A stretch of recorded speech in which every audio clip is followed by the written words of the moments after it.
tout le monde, alors je vous retrouve pour la revue du tarot du sentier ancestral de Julie Kuchawat avec livret explicatif. Alors, c'est un tarot que j'ai vu présenter par Stéphanie de la chaîne... Voilà, j'avais dû couper parce qu'il y avait trop de bruit à l'extérieur. De la chaîne Le Journal d'une femme moderne. Et elle avait présenté ce jeu. Elle n'avait pas encore mis la revue, juste présentée. Et donc, elle nous expliquait un petit peu qu'elle avait galéré pour avoir ce jeu. Donc, elle a la version anglaise. Parce qu'elle a une amie qui est aux États-Unis. Donc, en fait, elle l'a commandé. C'est sa copine qui l'a reçu, qui lui a renvoyé en Belgique, etc. Donc, il lui a coûté... une blende un petit peu ce jeu et donc moi j'avais craqué, j'y avais cherché, je l'avais trouvé sur Book Depository comme je l'avais laissé en commentaire sur sa chaîne et j'étais censée le recevoir, je l'avais payé et tout. Or en fait Book Depository m'a envoyé un message comme quoi le jeu ne pouvait pas m'être envoyé, qu'il s'était trompé, qu'il ne l'avait plus et que j'allais être remboursée. Donc j'étais affreusement déçue. Donc ça, c'est le vendredi soir. Oui, c'est ça, vendredi soir. Samedi, nous partons avec ma fille, mon compagnon et sa fille faire le marché. Et donc, il y a une petite boutique ESO dans une petite rue vers chez moi. Et je me dis, tiens, je veux aller voir ce qu'ils ont. Et effectivement... je le vois en français là-bas, voilà, alors qu'il n'y était pas avant. Je le vois bien posé comme ça pour 30 €, je crois, qu'il me semble que j'ai payé. Et donc, du coup, je me suis dit, ben voilà, c'est un signe, il a été annulé, mais je le trouve en français. Donc, je suis super contente d'avoir pu quand même me procurer ce jeu qui est vraiment superbe, superbe. Donc, il est sorti depuis longtemps. Et là, il a été imprimé en Belgique, copyright 95 de US Game et je ne sais pas chez quel éditeur. Je pense que c'est voilà, édité par Cartamundi. Donc voilà, c'est lui qui l'avait édité en français. Donc voilà, je suis ravie de pouvoir vous le présenter. Donc on a une petite boîte cartonnée toute simple. Vous voyez qu'on n'a pas du tout un format classique de tarot. On est dans des cartes qui sont un petit peu comme un petit oracle, un petit peu, mais on est bien en présence d'un tarot. Donc voilà le guidebook, vraiment tout petit. Les textes sont de Tracy Hoover, éditeur Cartamundi. Donc on va expliquer un petit peu quel est ce tarot. Ensuite, qu'est-ce que le tarot? Et vous allez avoir une description des cartes. Voilà le guidebook, si ce n'est vraiment un petit livret. On va pas appeler ça un guidebook en fait. Un petit livret explicatif tout petit. Voilà. Donc on a la carte de présentation qui est comme la boîte. Voilà. Alors, là, on a une petite carte qui nous dit « Le tarot du sentier ancestral de Julie Kuchawat rassemble les diverses croyances de nombreuses cultures afin de découvrir des éléments communs entre elles. À travers les mythes, il examine les traditions de nos ancêtres pour nous assurer une spiritualité personnelle, nous permettant de percevoir le divin en nous et chez autrui. Le tarot du sentier ancestral s'intéresse pour nous à la tradition vivante de toutes les cultures humaines afin de déterminer notre vue du monde. Le jeu présente à notre considération des sentiers créés par des ancêtres de différentes époques et de différentes cultures. » Donc voilà, on va commencer. Donc, si je vous montre pas. Alors, la qualité des cartes, elles sont, je pense, un petit peu fragiles, ces cartes. Mais voilà pour le dos. Donc, on a un tirage en droit envers qui peut être compliqué parce qu'on n'a pas la même illustration de chaque côté, même si ça balance un petit peu.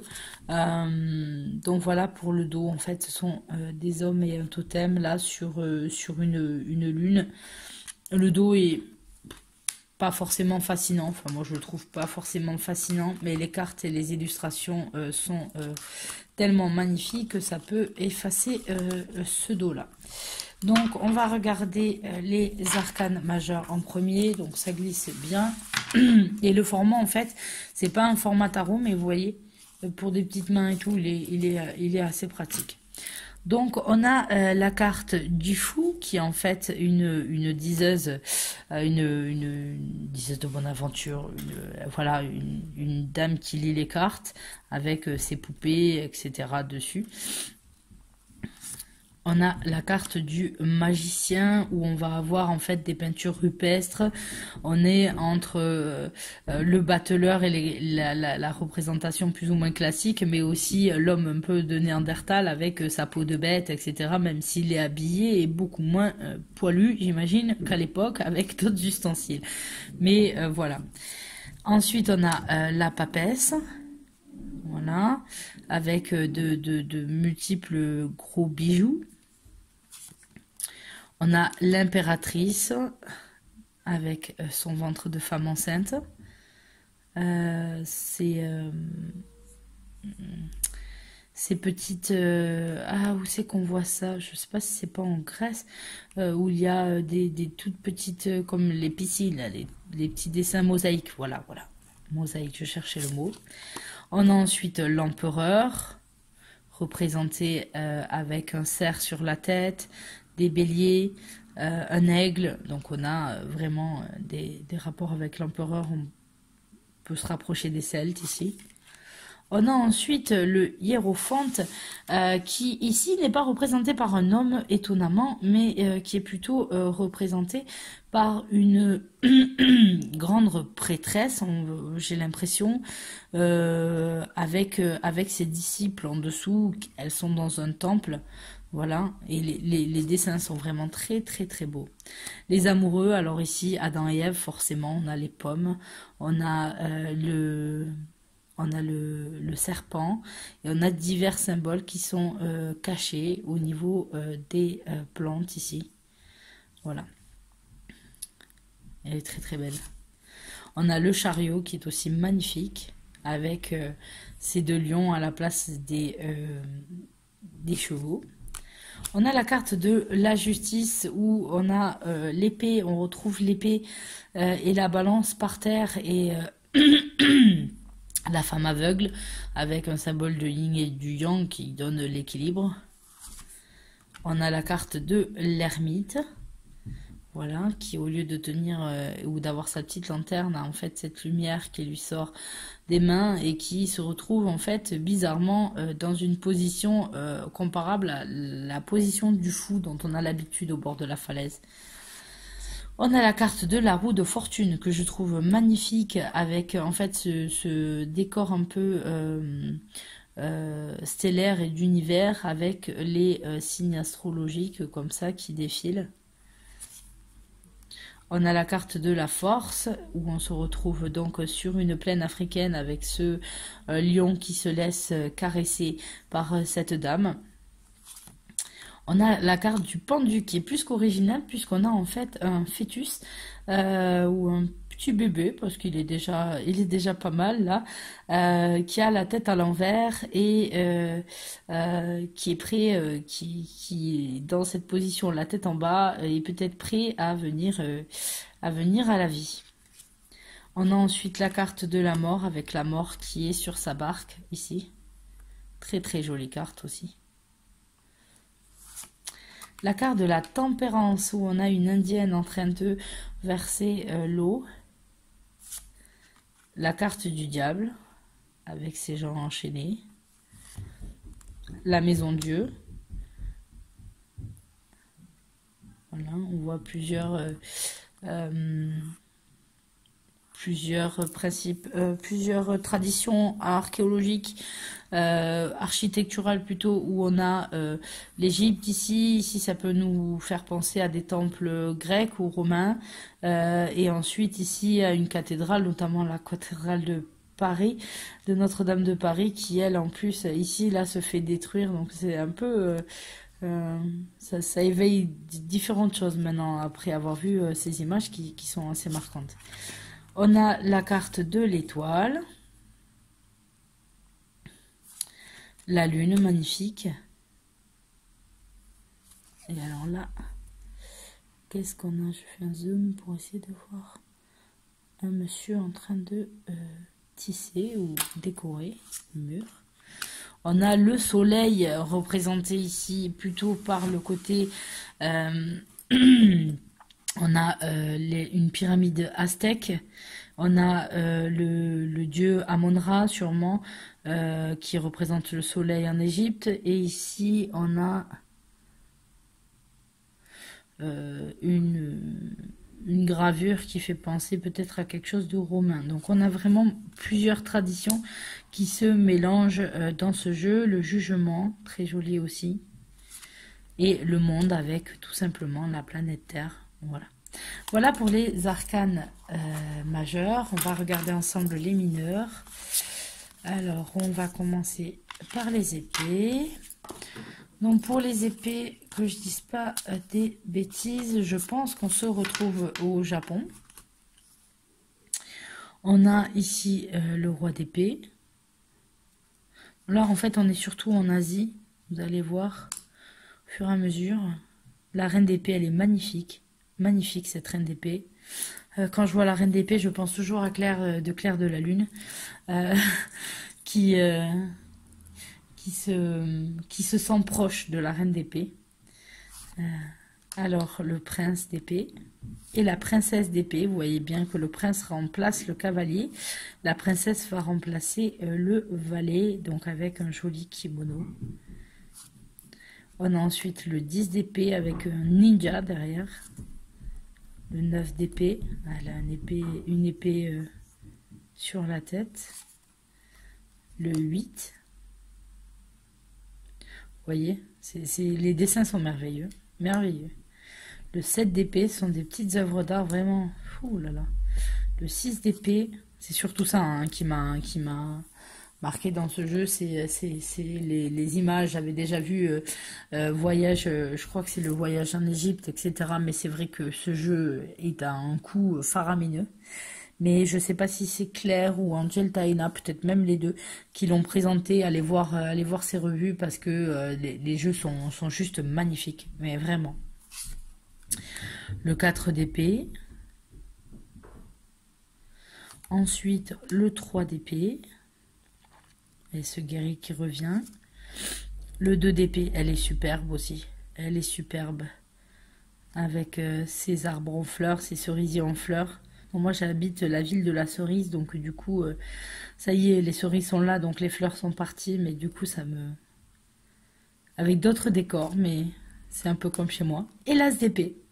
Donc voilà, ensuite on nous propose les bâtons, et avec les bâtons on va travailler sur l'Afrique, sur le continent africain, donc on va voyager encore un petit peu. Et...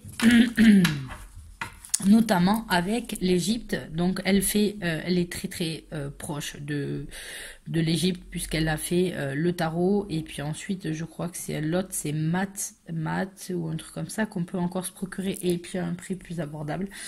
Donc là vous avez le roi de bâton, on a un pharaon, on a tous les symboles en fait, la couronne de la Haute-Égypte, je crois là-bas c'est... non, la Haute-Égypte seulement. Le sceptre et le fouet, voilà, et puis il est entouré de ses lions. Puis le feu derrière, voilà, rappelant les bâtons. On a ensuite la reine de bâton, magnifique, elle est superbe, mais vraiment superbe. Alors quand je vois ça, ça me rappelle le film Les 10 commandements avec Yul Brynner, si je dis pas de bêtises. Que je regardais déjà quand j'étais petite et que j'adorais et que j'adore toujours, hein, mais il est très long, mais voilà, j'ai adoré ce film déjà quand j'étais enfant, donc ça me rappelle un petit peu tout ça. Le prince de bâton, voilà, qui me rappelle dans le film on dirait Ramsès, et la princesse de bâton. Voilà. On a ensuite le 10, le 9, ils sont très très très jolis.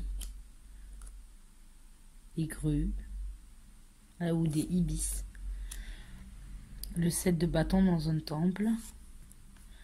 6 de bâton avec les courses de chars. Le 5 de bâton. Les architectes travaillent.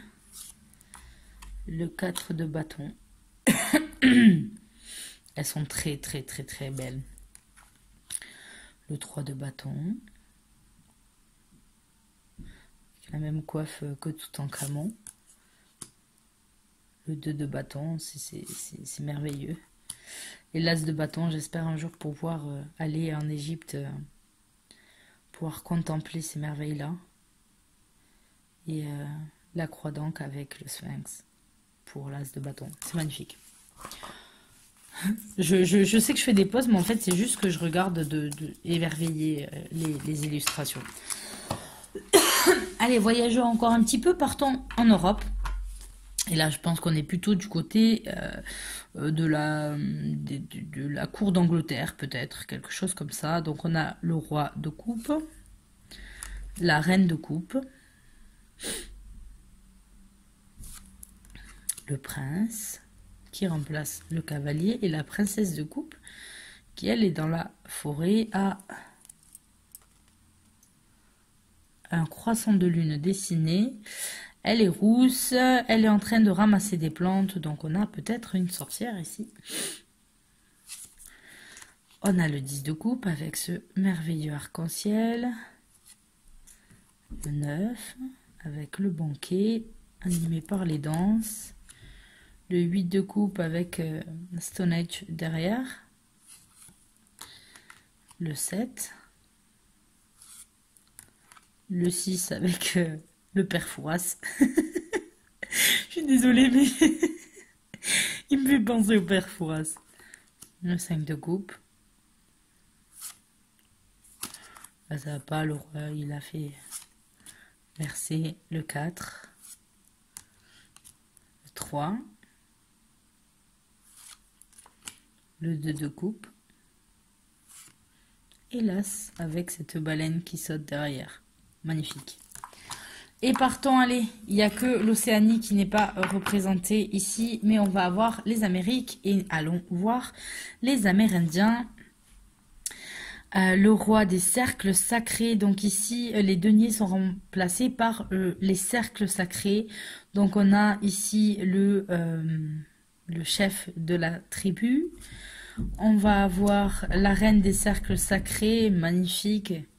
Magnifique, regardez la lune et cet enfant, et c'est magnifique, vraiment. Le prince des cercles sacrés et la princesse avec son enfant et sa petite poupée. C'est vraiment trop mignon. Alors attendez. Ah voilà, c'est des petites poupées qui sont à côté des enfants, c'est très mignon. Le 10 avec les huttes. Le 9 des cercles sacrés, donc là on a le sorcier, le chaman, en train de travailler la fumigation. 8 de cercles sacrés. On a la dame qui confectionne les tambours. Le 7 avec le festin. Le 6 de cercle sacré, regardez. Vous avez les chakras qui sont représentés par des petits sacs accrochés. Pardon, accrochés dans l'arbre. J'ai un pic dans la gorge.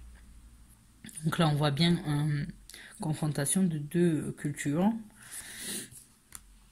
Le 5 de cercle sacré. Le 4. Le 3. Le 2, magnifique, avec l'animal totem de l'ours, avec un signe infini entre les deux. Et il y a une légende indienne de je ne sais plus quelle tribu qui disait que le jour où l'ours aurait disparu de la Terre, ça serait la fin de l'humanité. Et on devrait se poser des questions quand on voit leur disparition, notamment les ours polaires, etc. Savoir si ça continue, si ça ne sera pas le cas. Et ensuite, l'as des cercles sacrés avec ce beau tambour. Donc voilà pour cette revue. Je remercie Stéphanie, merci beaucoup de l'avoir présenté et que je sois tombée dessus parce que il est juste merveilleux, il est superbe ce jeu.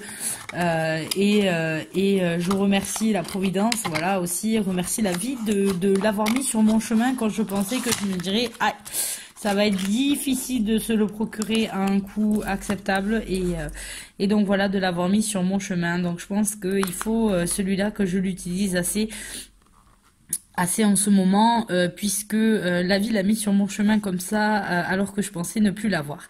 Donc voilà pour cette revue, j'espère qu'il vous aura plu et je vous fais à tous de gros bisous, bye bye.